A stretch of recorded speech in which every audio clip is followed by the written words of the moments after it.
Tiongkok sudah mulai memberi peringatan kepada Malaysia, karena dianggap perjanjian itu mengancam kedaulatan negara.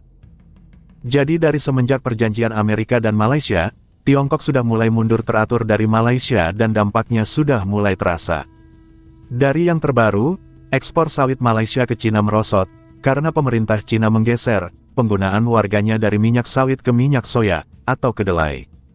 Harga minyak sawit Malaysia dihajar habis di pasaran Cina, sehingga warga Cina lebih memilih minyak kedelai daripada sawit Malaysia. Ini langkah belum seberapa yang dilakukan pemerintah Cina. Cina juga baru-baru ini sering mengerahkan tentaranya untuk lalu lalang di Laut Malaysia yang berada di Laut Cina Selatan. Sepertinya ini hanya 1% peringatan yang dikerahkan Cina untuk mendidik anak Amerika. Namun warga Malaysia tetap yakin Cina gak akan berani sama Malaysia, karena Indonesia akan bantu jika Cina ganggu Malaysia, begitu katanya. Mari kita simak video lengkapnya. 这里是中国海警，我是窦两舰。这里是中国海警，我是窦两舰。这里是中国海警，我是窦两舰。正在中华人民共和国管辖海域巡逻航行，请与我保持安全距离。 Boleh kata tiap-tiap bulan kita hantar nota diplomatik. Apa mana?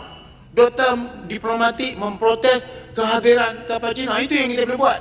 Tapi kapal pengawas pantai yang sama pergi ke Indonesia, cuba nak mengganggu di apa nama pulau tu? Allah. Pulau Malaysia dengan Indonesia tu. Natuna. Bukan Natuna.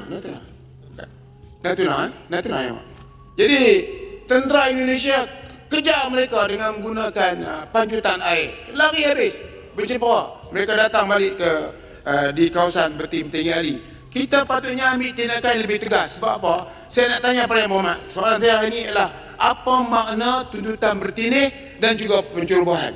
Perdana Menteri, salah seorang Perdana Menteri, saya pun berada dalam kabinet benda tu, saya tak setuju. Perbezaan harga ketara antara minyak sawit mentah MSM Malaysia dan minyak soya menjadi punca utama kejatuhan ekspor minyak sawit negara ke China. Menteri Perdagangan dan Komoditi Datuk Seri Johari Abdul Ghani berkata minyak soya merupakan minyak makanan paling meluas digunakan di China kerana harga murah. Jelas beliau pada masa ini harga MSM melepasi RM4,200 setan, buat pertama kali lebih tinggi daripada harga minyak soya. Perbezaan harga antara kedua-dua komoditi mencecah RM495.7 bilion menyebabkan pengguna dan industri China beralih kepada minyak yang lebih murah, iaitu minyak soya. Mengulas lanjut penghantaran minyak sawit Malaysia ke China dilihat merosot hampir 39%, merupakan satu penurunan yang memerlukan tindakan segera. Perbincangan antara Majlis Minyak Sawit Malaysia MPOC dengan pengeluar utama minyak sawit Malaysia juga akan diadakan. Malaysia kekal komited pada dasar ekspor yang telus dan boleh dijangka bagi mengekalkan keyakinan rakan dagang utama. Pengeluaran tahunan MSM setakat ini dicatat sekitar 19.4 hingga 19.6 juta tan. Cadangan dikemukakan supaya pembeli China membuat komitmen tahunan yang membolehkan pengeluar menawarkan diskaun atau insentif lebih baik berbanding pembelian harian. China tak akan berani serang Malaysia kerana jarak antara Malaysia dengan China sangat jauh. Mereka tak akan menggunakan serangan udara kerana serangan udara tak ada negara yang akan membenarkan China untuk jadi pangkalan tentera mereka, tentera udara mereka. Nak serang daripada China ke Malaysia itu mustahil. Singapura, Indonesia, Filipina lagi tak akan benarkan. Sebab Malaysia sendiri pun ada angkatan laut juga untuk melawan serangan itu. Itu belum lagi kalau nak kira bantuan dari negara lain. Indonesia, Filipina, Vietnam dah tentu akan bantu. Ya itulah kita tahu. Perjanjian ART antara Malaysia dan juga USA anual dengan Trump ini memang merupakan perjanjian yang sebenarnya antara lain essentially menjadikan negara kita ini sebagai vassal state ataupun negara balaci kepada Amerika Syarikat. Di mana apa saja benda yang Amerika Syarikat buat, kita kena ikut. Dan apa saja benda yang kita nak buat, kita kena tanya, minta pandangan serta nasihat serta mungkin kebenaran dari Amerika Syarikat terlebih dahulu. Dan saya pernah katakan dahulu yang China mungkin tidak akan rasa tenang serta setuju dengan perjanjian ART ini kerana of course antara tujuan utama perjanjian ART dibuat ialah untuk mengekang penguasaan dan juga kuasa geopolitik China. Itu je pun.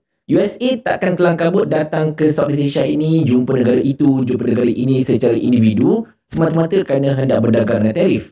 Tetapi dia buat macam ini menggunakan tarif itu sebagai leverage supaya dia dapat pegang negara-negara ASEAN ini daripada berdagang dengan China, ataupun secara asasnya mereka hendak mengenakan tekanan kepada China secara tidak langsung. Mana tidaknya, tengoklah klausa-klausa dalam perjanjian kita sebagai contohnya kan. Kalau Amerika Syarikat hendak mengenakan restriction terhadap mana-mana negara pihak ketiga, kita kena ikut kan. Dia notify kita kena ikut dan sebagainya. So, dengan siapa lagi Amerika Syarikat bermasalah? Dengan negara mana yang Amerika Syarikat menyangkakan atau merasakan yang ianya akan mendatangkan masalah serta kebimbangan berkenaan dengan keselamatan negara dan juga ekonomi Amerika? Dah sasar China je pun. Iran terlalu kecil kalau ikutkan. Rusia pula cerita lain altogether. Tetapi China, sekarang ini kita semua tahu perang geopolitik dunia, perang pengaruh dunia, perang dingin yang terbaru bukan lagi antara US dan juga Soviet Union ataupun Rusia ke apa-apa ke, tetapi antara US dan juga China. Tapi itulah, negara kita ini macam terlampau mudah untuk terjerumus ke dalam kancah perbalahan yang tidak sepatutnya kita terlibat ini, tuan-tuan sekalian. Apatah lagi kita ini negara berkecuali. Tapi tak apalah, nasi tak je bobo, nak macam mana dapat kerajaan yang bangga macam ni, nak macam mana, itulah dia kan.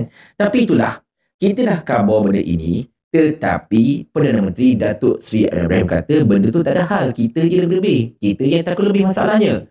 Cuma kata Perdana Menteri, isu utama pasal REE itu saja. Tetapi kalau ikut kata isu pun, China pun tahu kita buat perjanjian itu, jadi tak perlu untuk dirisaukan, tak payah digemar-gemurkan, tak payah dilebih-lebihkan. Macam tu lebih kurang, tuan-tuan sekalian.